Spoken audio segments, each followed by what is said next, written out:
The Cincinnati Reds are building up their pitching strength, and it means a local player gets to be back home with his hometown team. Brent Suter is here in our studios before he heads off to spring training next month. Congratulations. We're so happy. Thank you so much. Thanks for having me. This is great. I know. So how did it feel to get that call from your hometown Redlegs? It was amazing. They called early in free agency, and we got really pumped and excited. And then the free agent market took forever to evolve, so we were just kind of sitting there waiting on teams. And then when they finally called again and offered, and we got some negotiations going and got the deal done, it was just such a relief and such like an exaltation of joy. It was amazing. So my family and I and my friends are so happy. My phone had probably like 250 messages. My phone was dying. And the fans are happy because they know you're a good guy who does good things. Have you heard from fans? A lot of fans. A lot of fans reaching out.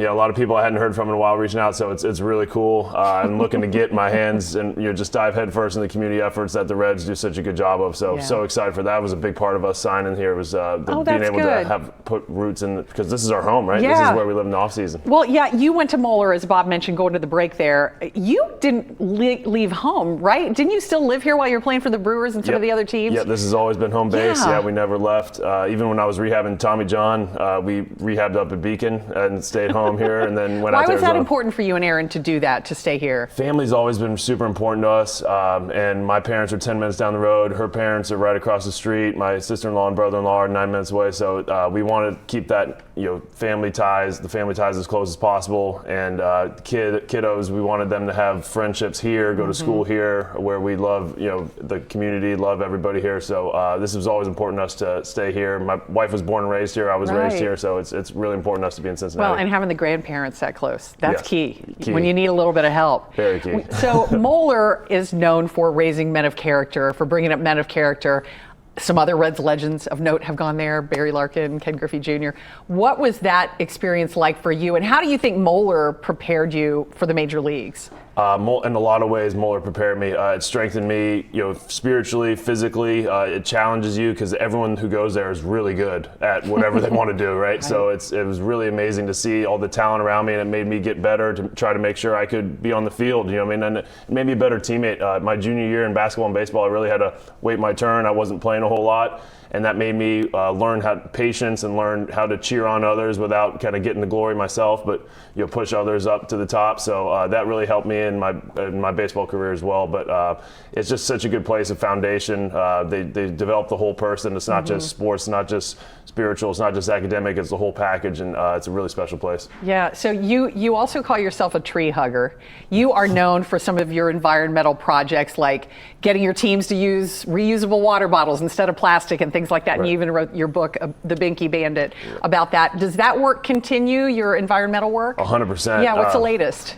So the latest is we are diving, my agent, myself, my wife, we're diving headfirst into whatever organizations we can be a part of here in the Cincinnati area. We're also trying to partner with some foundations that are established already. We don't want to establish our own foundation necessarily, but just aid whatever we can, get into contact with other local athletes and just seeing, hey, what you got going on, we want to help. And so, yeah, we're really interested in the reuse hub on the west side. We're really interested in 80 acres, some other organizations that we really want to be a part of, and we're really excited for it. That's great. And you mentioned the Reds efforts too. What are some of your favorite things about the Reds community work, not just on the field? The Urban Youth Academy has been special. It's been a special place.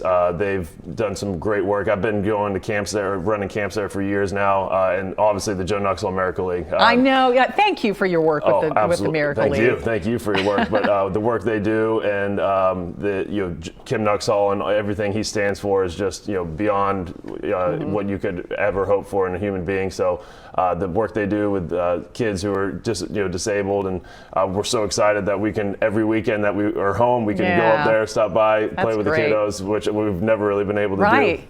What are some of your favorite things to do around town with your family? Well, like, where are we going to see Brent Suter and Aaron and the kids out and about? That's a great question. Some Chuck E. Cheese runs for sure with the kids. Yeah, I remember that. Yeah, for sure. We love Kings Island. We love going out to eat. We love brunch. So Taste of Belgium, First Watch, all those local spots. My wife and I love date night, so you might see us downtown. And oh, good. So, well, speaking of date night, Valentine's Day is your first day of training at spring training. Yes. What are you going to do about Valentine's Day now, man? It's always the question every spring. It's like report date is right on Valentine's Day, so we're probably going to take the kiddos and get something quick to eat at Westgate, out in Arizona. So that's always kind of our thing. But we try to do like a makeup or like a pre-Valentine's Day one before we leave for spring. So we'll do a little Valentine's Day here in the next week or two. That's good. That's key to a good marriage. Keep the wife happy, happy wife, happy life, right? Absolutely. Well, we are so glad to have you back home, Brent. We can't wait to see you here on the field in Cincinnati, and we'll be coming to lots of Reds games. It's going to be a great year, don't you think? The team was so great excited. last year. Oh, so excited. Yeah, the city was falling in love with the team. It's going to be cool. Yep. Very cool. One more thing to love. Brent Suter, hometown guy, back with the Reds. Thank you so much for spending time. Thank you. All right, we'll see you out in Arizona. Coming up, what do Taylor Swift? Sure, you could stop watching now, but let's be honest, you want to see more. So click some of those links, or better yet, go ahead and tap subscribe. That way you'll catch more content from Local 12.